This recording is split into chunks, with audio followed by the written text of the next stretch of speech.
When I was at the OJ case, looking at OJ Simpson, I knew I was in the presence of evil. I knew what he did. I had heard about the details. I had seen pictures of the aftermath. I knew he had slit the throat of his white ex-wife on Bundy Avenue, right near Wilshire. The staggering shock and horror of realizing what he did, that sits with you for a long time. That never gets resolved. Why he did it, there's no reason. Obviously no reason. Out of rage, jealousy, whatever. That he did it, that he snuffed out a life of a person that he claimed to love, that he had children with, who did not deserve to be that doesn't get resolved, and the only resolution is justice. And as I sat in court watching him, I thought it was a foregone conclusion that he would be found guilty. He had slit her throat, almost decapitated her with a large knife. In the process of that vicious knife attack, not only of her, but of Ron Goldman, he had cut his hand, his left hand.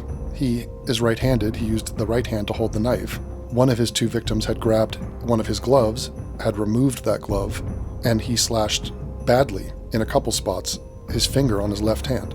Because it was so dark and he was in a panic and had to leave soon, he left the glove at the crime scene. The other one, of course, was found at his house, which was like a 7-minute drive away. As he left the crime scene, he was dripping blood from his left hand. His footprints were found at the crime scene, as was his blood. The expensive Italian shoe, Bruno Mali, was the brand, very unique. Only a rich man would have it. OJ owned these shoes. It was his size. Those bloody footprints led back to the alley, and there was drops of blood on the left side of whoever was tracking that blood, which was OJ Simpson. OJ Simpson is black. Nicole and Ron were white. Race was brought up in this case, and I bring this up because I'm here to tell you that we're never going to talk about race again. At least I'm not. On the defensive. I'm never going to accept a framing of race being brought into the equation where white people and our racism is the topic of discussion. It's a ludicrous starting point, and I think this has run its full course. People simply will never again get away with either mentioning race, having the audacity to bring up race, as if to suggest there's something plaguing the hearts and minds of white people, and meanwhile giving black people a complete pass. And honestly, it's not even that race is brought up in certain cases, and you know which cases those are. It's whenever the man bites the dog. It's the fact that it's not brought up when it should be brought up, which is when blacks are wreaking havoc on humanity. So I'm officially declaring this to be the post-racist era. The whole game, the whole dynamic of, oh, be careful, tread lightly, don't bring up race, remember slavery, remember our guilt about that, remember discomfort. I didn't own slaves. I didn't start slavery. In fact, white people ended slavery, and the whole thing is a red herring. We're talking about content of character, we're talking about behavior. We're talking about murder. And we're talking about a total lack of moral integrity, on average, by our society. And for a variety of reasons, people have cowered away from facing this stark reality that this is totally deranged and insane. Hi, this is Anthony Cumia. And hello, I am Gavin McInnes. Together, we're Compound Censored. And we'd like you to subscribe to our network that has more fantastic content you could shake a stick at. Use this promo code for a one-time super offer. Do it. It's uncensored and oh so entertaining. The behavior of black Americans, blacks around the world, is ghastly, pathetic, deranged, unacceptable, and hideously disgraceful. So they can give it a rest when it comes to, no, but you said something about a big nose or big lips or watermelon or chicken or remember slavery? Shut the fuck up. You people are murdering human beings. We're sick of the shit. Go fuck yourself and fuck you for bringing up race. They have the goddamn nerve to bring up race and be like, we're the victims of violence. Oh, we're the poor subjugated ones. It turns out math doesn't agree with you. Reality doesn't. Social media and everyone having a camera has been a disaster for your people. A disaster. But let me get back to why I've been brought to this moment. That was the OJ case. The largest case of the 21st century when it comes to murder and murder mystery was Amanda Knox. Huge international case. Turns out it has nothing to do with Amanda Knox. She was the friend and just roommate randomly of a woman who was raped and murdered. She happened to be a cute girl, and so they ran with it and shamelessly sensationalized it. She had nothing to do with it, obviously. The guy who did have something to do with it, who did it, was Rudy Gaudet, a man from Liberia. What did he do? He raped a Well, he was robbing first, breaking and entering, robbing, and then murdering Meredith Kircher. How did he do it? A knife. Took out a knife, stabbed her in the neck multiple times. During the process of this knife attack, this black man, Rudy Gaudet, killed this, I believe, half white, half Indian British woman, but he cut his hand in the process several times. He cut his right hand, his stabbing hand. The knife he had was not so large, and his hand rode up on the knife as he thrust it into Meredith over and over, killing her. His blood was found at the crime scene. His blood was found dripping away from the crime scene, where he went downstairs into the apartment of his friends to break in to try to clean up before he left the country. Meredith Kircher was totally innocent, was assaulted and murdered for no reason, as was Nicole Brown. In both of those cases, they represent a pathologically broken justice system in Italy and in America. Both of those cases showcase the ridiculous nature of media and its coverage and sensationalism and the toxic effect that would have on a system of justice. Race was a factor in both of those cases, racial guilt. And in both cases, it's a black person killing a woman by stabbing her in the neck and then trying to flee and get away with it. The other day, in Charlotte, North Carolina, former slave state, a white woman went onto a public transport, a light rail they call it, kind of a tram, or train I guess. She was 23 years old, from the Ukraine. I believe she worked at a pizza joint. She sat down. The man behind her was a homeless black man with a long criminal record, had spent 5 years in prison, had a violent past. After a few minutes of sitting there, scrolling through her phone, listening to something in some earbuds, the man pulled out a knife and stabbed her in the throat multiple times, killing her. He then wandered off, dripping with blood. The man's name is DeCarlos Brown Jr. He severely cut his right hand while stabbing her. He was treated for that hand at a hospital. They caught him after he did this. He killed 23-year-old Irina Zarutska. First thing I'd like to point out is that this happened in late August, I believe the 22nd, and it came and went, just another murder in a black city in America. It's only now that I've heard about it, most likely you've heard about it, because they released the video of what this guy did, which is interesting to point out because it's indicative of how visual we are and of how immediate it now feels because we will be seeing it. Whereas before it's just a news report, some sentence on the AP wire, and it's like, oh, okay, this happens all the time. But to see it makes it visceral, makes it personal, makes it real. We didn't see Rudy Gaudet kill Meredith Kircher. We didn't see OJ kill his wife. We saw what they left behind, and we put the pieces together. But it's not the same. This woman, Irina Zarutska, a Ukrainian refugee, was killed while riding the light rail in South Charlotte. Since that time, there have been several questions about what happened, why it happened, and could it have been prevented. Today, CATS released surveillance video of the events leading up to and after her murder. And we want to warn you, some of these images could be considered disturbing to our viewers. We're not sharing images of the attack, but rather what led up to it. We will not be showing the actual stabbing itself.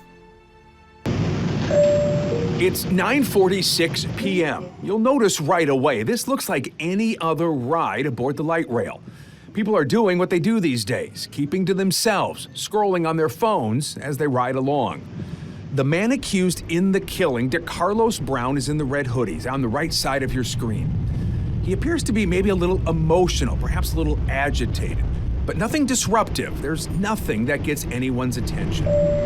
About 30 seconds later, Irina Zarutska boards. She's wearing a hat and a t-shirt from a pizzeria, and she sits in the row in front of Brown.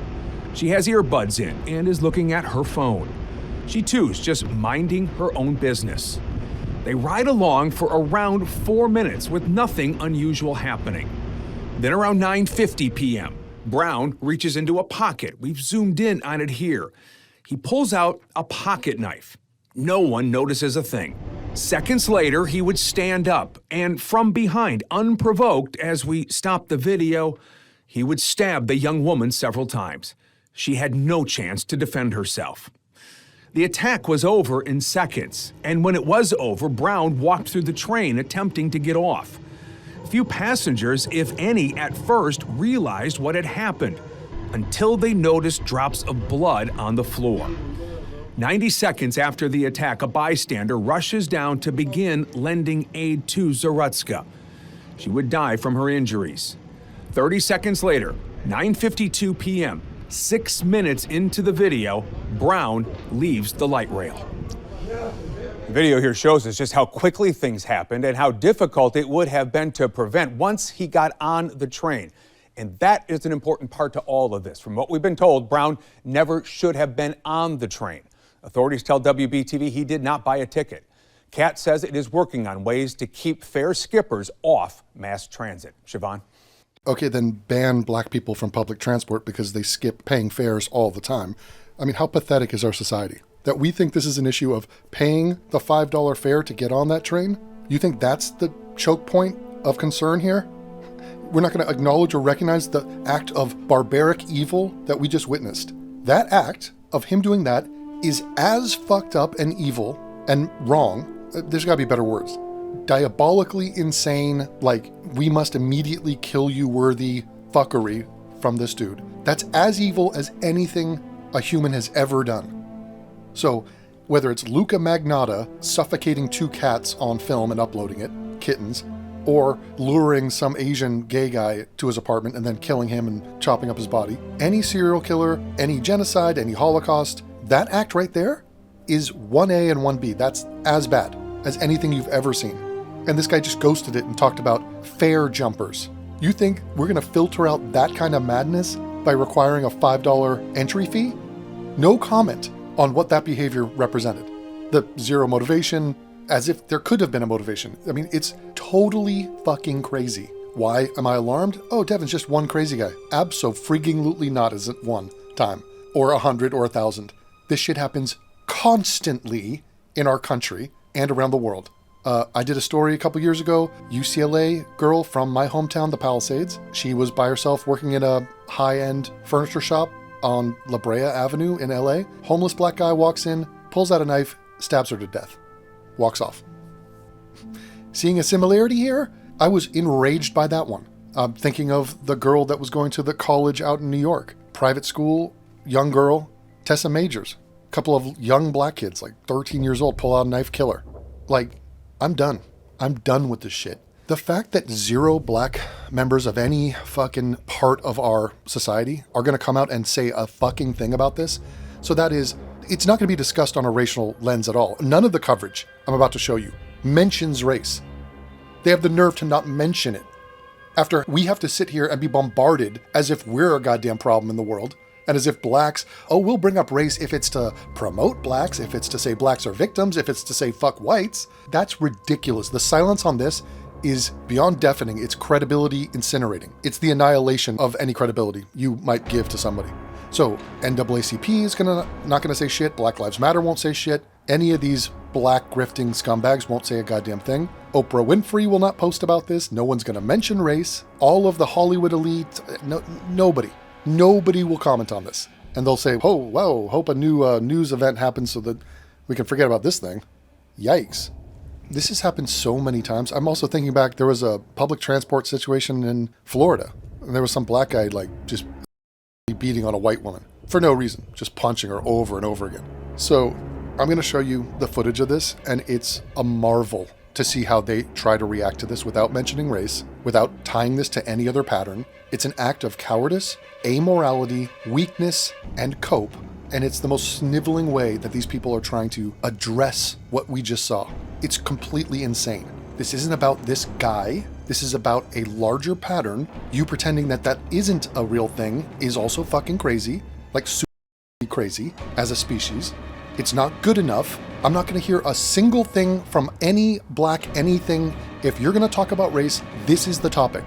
Period. This is the only thing to discuss. White people don't do this. And by the way, you bet your ass, let's do a if the races were reversed on this. Imagine a 23-year-old model, beautiful woman from, Africa. She's living in LA. She's Lupita Golongo. What's her name?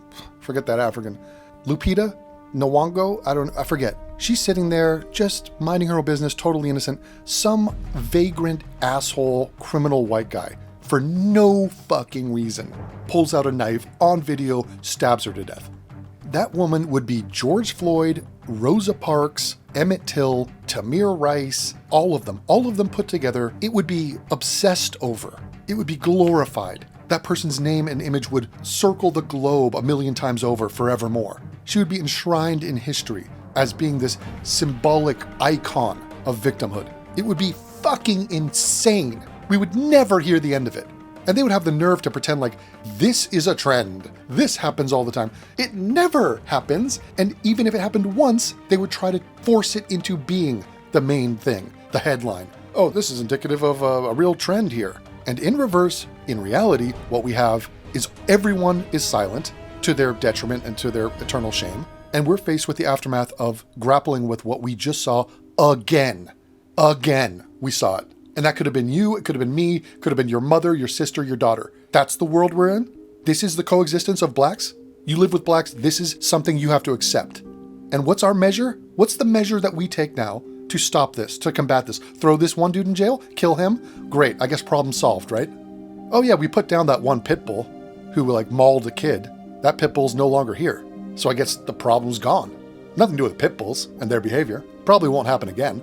I'll sleep well at night knowing the next toddler who's killed by a pit bull, it's not my fault. I'll go kill that new pit bull though.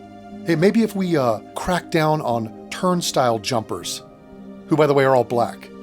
So the dishonor that they exhibit by not paying to ride this fucking thing is the tip of the iceberg when it comes to the problem with blacks. They're realistic, insane, quick to lethal violence bullshit.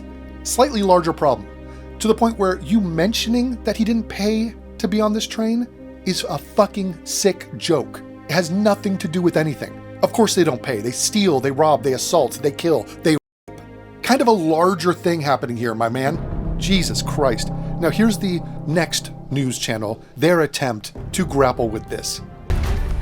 Starting with breaking news, we have the newly released video of the deadly stabbing that happened on the CATS Blue Line train. Yeah, this case has certainly sparked those renewed concerns we've been hearing about safety on public transit, and many folks now raising questions about mental health. WCNC Charlotte has made the decision not to show the full attack due to the graphic nature, out of the utmost respect as well for the family and friends of the victim. And WCNC Charlotte's Jesse Pierre is joining us now. Jesse, you're walking us through now this video and also the concerns that experts are telling you need attention. Hey, two blacks, an Asian woman in yellow kimono. You guys are really aware of race, right? You guys went through the Black Lives Matter shit, talking about race, blacks and whites, and you know how you're black and we're white, and you know how you're covering a murder of where it's a black killing a white. You know how that's a thing. You gonna bring it up? Does it mean anything to you? Any acknowledgement that if this was in reverse, this would be the headline of the whole fucking story? And it's not even mentioned, as if it has no bearing, as if this is a trend, as if this happens. We don't do this. There's no reason to do this. No one should do this. This immediately. You know she's going to speak in a white voice too. Watch. Well, you know, like you mentioned, this video captures a very terrifying moment, showing the moments leading up to the attack of 23-year-old Irina Zarutska. Right, that's your natural voice, totally. I wake you up at 3 a.m, you talk like that, right? Who came here from Ukraine to escape war, but unfortunately her life was taken in a tragic way. Now this... Stop, shut up. The fact that she's from the Ukraine is irrelevant. It's irrelevant. No, because we can mention Ukraine and that's war-torn and it's Ukrainian and we're okay including the Ukrainian bit. Well, she was a blonde-haired white woman. How about that? So perhaps a crime? Perhaps racist? Perhaps it's another black doing something? That's not important enough to mention. The fact that this woman happens to be from the Ukraine, important. I mean, what's the next thing? Are you gonna go off on a tangent of she worked at a pizza joint and we've had other cases, you know, to pattern recognize, other pizza employees have been murdered in the past. Maybe we can research that angle. This is fucking madness. And for her to use the word tragic, get that word out of your mouth, tragic. This is not tragic, okay? Tragic is trying to absolve, it's just shit happens, you know. Mortality is tragic, a sinkhole is tragic, somebody getting hit by lightning is tragic, feline AIDS is tragic. This isn't tragic, this is murder, okay? So that angle, it's a weak female thing. To call a blatant random murder on video tragic is a fucking colossal joke. I don't accept it. This is not fucking tragic. Oh, if you want to just analyze it from, look, no, I'm just saying someone died and that's sad. And so I'm going to use the word tragic to just describe the event. The event was tragic. So sick. That is so sick. You should be outraged that this person exists. Where are his parents? And where is the in-depth expose of this ridiculous, horrific pattern from this one fucking community? Tragic. Yeah, it's tragic. Thanks. God, you're so empathetic. This case raises many questions about safety and security on public transit, but it also Right, it only happens on public transit, right? Blacks commit mayhem and violence on only public transit. Right, totally. Well, Meredith Kircher and Nicole Brown were not on public transit. also raises many questions about mental health, the suspect's state of mind, and if any warning signs were missed there. Thank you for that hollow, shallow, meaningless sentence about mental health and state of mind. Right, totally. Yeah, I think he probably had mental health issues. Thanks for sharing that. I'm sure we're gonna wrap that up pretty quickly. Anyone? Doctors? Is there a doctor in the house? Anyone can just help the blacks' mental health? Fucking insane. How about low IQ? How about homicidal, violent rage?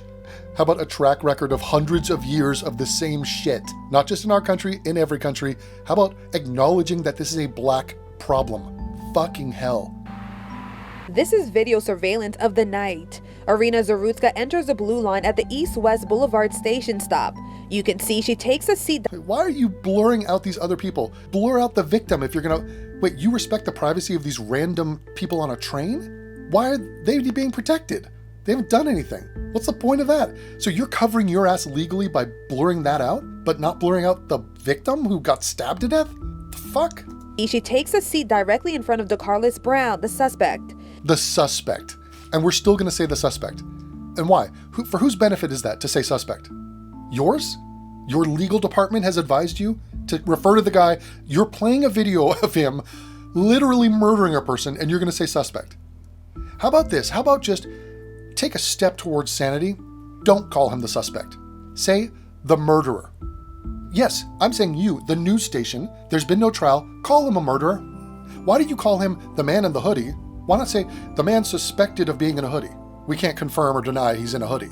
Like, why are you saying anything with certainty, but you will not be certain that he murdered her when you're showing the video of him murdering her? Fuck your legal department.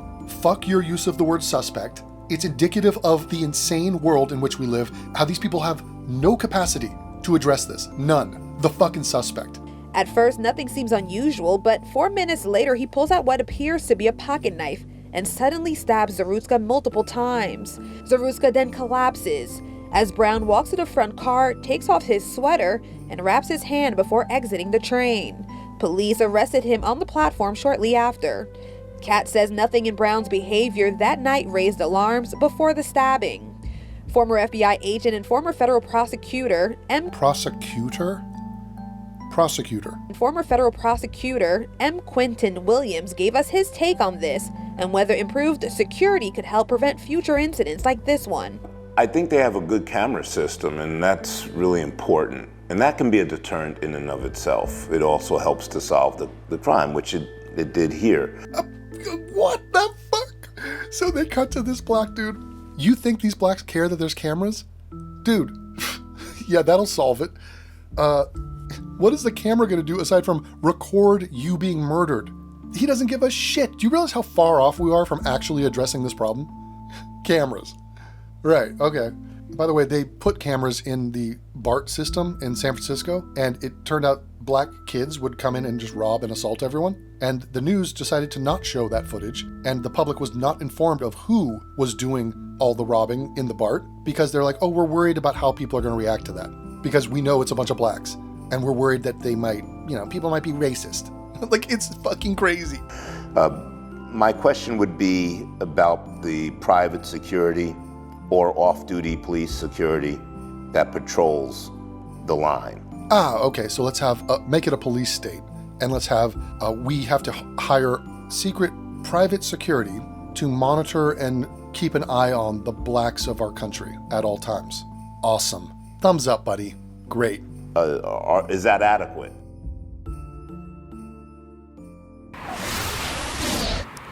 Now, CATS has shared several measures they are taking to improve safety, and that includes upgrading technology, a stronger partnership with CMPD, and they have stepped up patrols along the blue line. Meanwhile, Brown, who did not have a ticket to ride, has been charged with murder. Also, thank you for bringing up that he didn't have a ticket. Can we charge him for not buying a ticket to ride the train? Just out of curiosity, seeing that you've brought it up multiple times. What's the fine on that? Is there like a $100 fine for that? Maybe? We could throw that on top of his premeditated first-degree murder charge. Thanks. His attorney has filed a motion to have him evaluated, for his competence evaluated. Oh, I wonder what his IQ is going to be. Yeah, let's evaluate him. Yeah, he has the mascot for the Charlotte Hornets tattooed on his neck. So I'm guessing it's probably around 50. Live in West Charlotte, Jesse Pierre, WCNC Charlotte. Well done. You made it through the whole segment, didn't mention black or white. Amazing. What's my problem? Jesus, I thought that would have been relevant, but apparently not. Well, I'm sure the next one will bring it up. Let's see. Developing this afternoon, a tragic twist in the case of the young woman stabbed to death on the light rail. Was she white? We have now learned that she escaped war-ravaged Ukraine. Oh, you did feel it was important. War-ravaged Ukraine. Somebody in that newsroom wrote that copy and felt it was pertinent to bring up that she's from the Ukraine. Question, who gives a fuck where she's from? Why is that being brought up? And what is not being talked about because we're talking about that she comes from war-ravaged Ukraine? What relevance does that have to anything? The fuck? Hey, and also, this murderer was a fan of the Charlotte Bobcats. Or sorry, the Charlotte Hornets. Fun fact. And he mentioned that he's a nog? You gonna mention that? Little eggnog? Evan Donovan, good to have you with us. Police say that attack happened in South End on Friday night, a very busy time for people to be out and about. Channel 9's Joe Bruno joins us live from there now. Joe? She fled war-torn Ukraine. Oh my God. What could possibly be the reason to mention this? Holy shit, you guys are so off the point. How pathetic is that? She fled war-torn Ukraine only to be stabbed to death on Charlotte's light rail. That's according to friends. The man accused of stabbing her remains in the hospital, and as recent as last month, there were concerns about his mental capacity. CMPD has identified the victim as 23-year-old Irina Zarutska. They say she was stabbed to death Friday night on the light rail, and we have photos of her. The crime scene was at the East-West station in South End. CMPD is charging DeCarlos Brown with her murder. Court records say he is homeless and he has a lengthy criminal history. Just last month, his public defender made a motion questioning his ability to proceed in his court case about misusing the 911 system. The judge ordered a forensic evaluation, but he was allowed to be out and about. The criminal charge stemmed from this past January when police say he called 911 and claimed someone gave him man-made material that controlled when he ate, talked, and walked.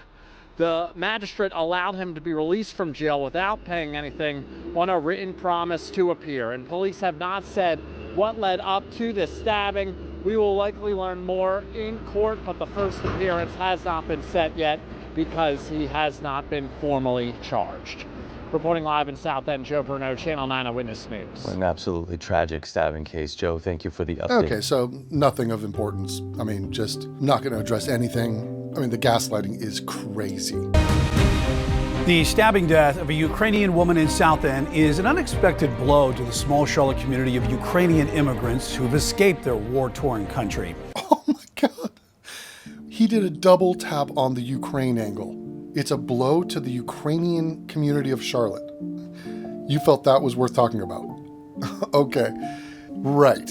How about it's a blow to any, first of all, human being, second of all, any white person of European descent, any white person in the world looks at this and goes, why the fuck are we putting up with these people? How is this our lives?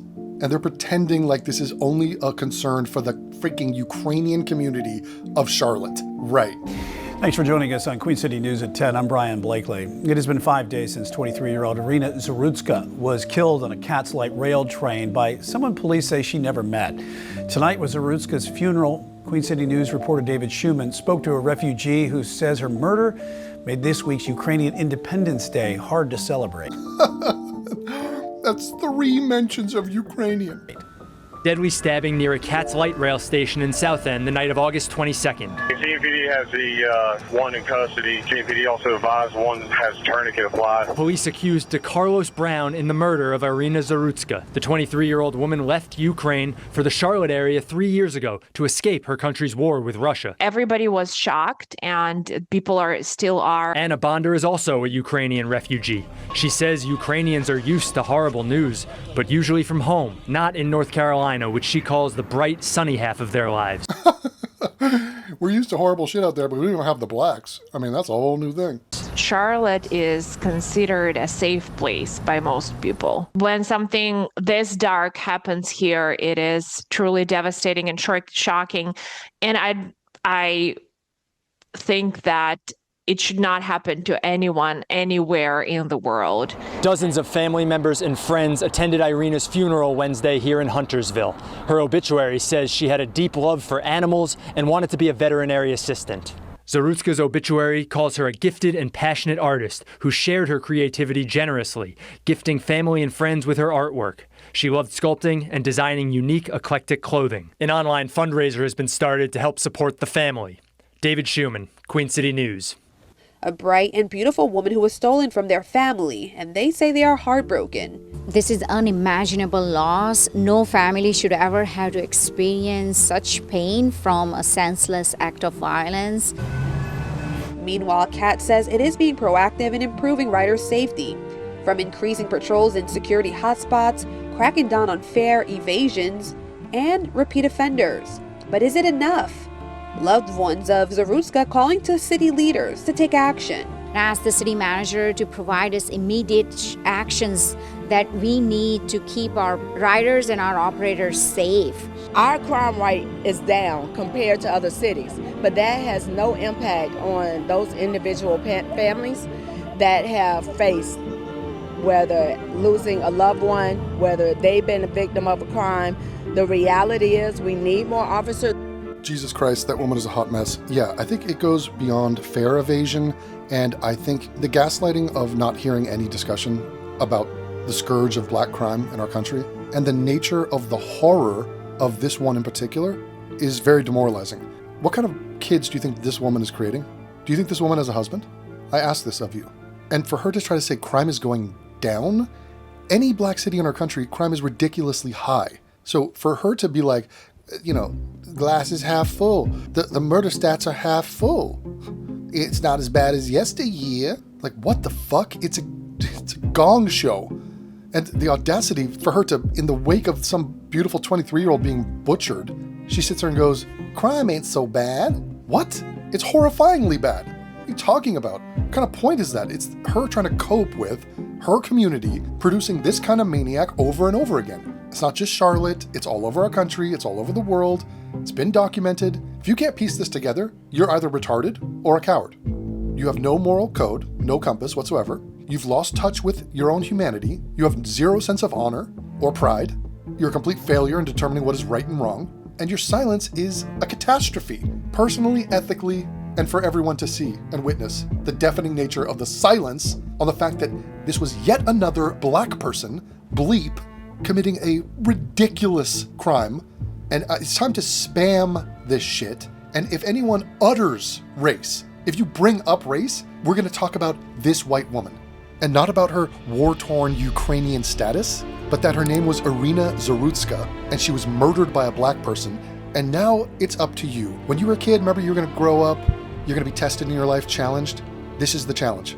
How do you react to random young women in your society being butchered to death by a person from a community? This happens over and over again. What is your reaction? That's what I'm curious about. I know my reaction. You know my reaction. What's your reaction? How do you grapple with it? You call it tragic? You talk about turnstile jumping? You want to talk about how crime is down? You want to not mention race? You think not mentioning race is the way to go? You can justify that for yourself? For what, personal benefit? You don't want any heat. You don't want any drama. I'm a good person. Well, guess what? The good people are calling out the fucking black people for murdering people in our country. And to think anything else is bonkers.